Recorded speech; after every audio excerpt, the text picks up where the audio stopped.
My name is Laura Sofia Mejia Garcia, and my method is Audiolingual. The Audiolingual Method is a language teaching technique that's what development in United States.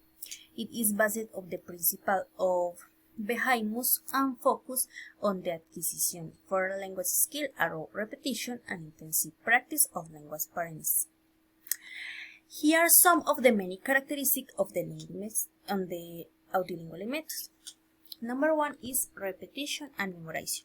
Repetition of sentences and grammatical structure and emphasis to that learners can internalize language parts. Number 2 is focus on pronunciation. A good deal of time is devoted to practicing correct pronunciation and intonation. Number 3 is dialogue and parents. Students practice pre-established dialogues and conversation parents to develop fluency. Number 4 is use to the auditory records. Audio recording and other auditory records are used to help students develop their listening and speaking skill.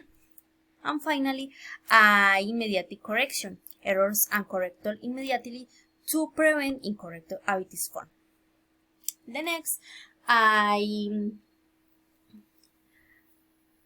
disabilities. And the disabilities, number 1 is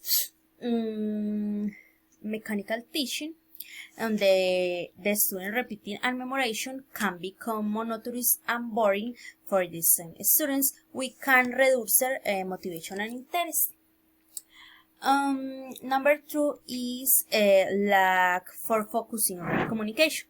The method focus on the repetition of pre-established phrases, which can lead to lack of skill, spontaneous and natural communication in real situations. And then finally is development depends of auditory records. The method requires constant use of the auditory records and resource, which can be coordinates in resource limited city. Next, advantages.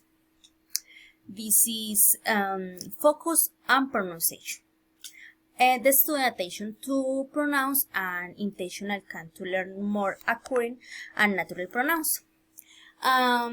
Next is immediate correction. Immediate correction of errors help prevent information on incorrect habits and reinforce correct grammatical scoring. And finally, affects memory constant repetition and facility memorization of structure and vocabulary, which can be useful beginners. Next, Charles Fries, we have one for the main theorists and advocates of the Audiolingual Method. In this work, the structure of English is 1952. Fries emphasizes the importance of repetition and repetition of grammatical structure shown of parents. Measures outcome of using the Audiolingual method might vary depending of the context and teaching objects. Overall, there are several indications that can be used the evaluation it is effective. And the measurables results, common indication. Oral fluency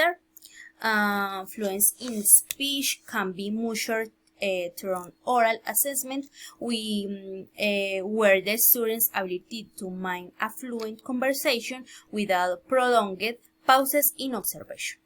Next is vocabulary and grammatics, structure retention. Memorization and proper use of the vocabulary of grammatics structure can be measured the drier oral text. And finally, error correction. The frequency and severity of grammatical and pronunciation errors can be decreasing with the use of the Audiolingual method, which can be measured through ongoing assessment. Thank you. Bye.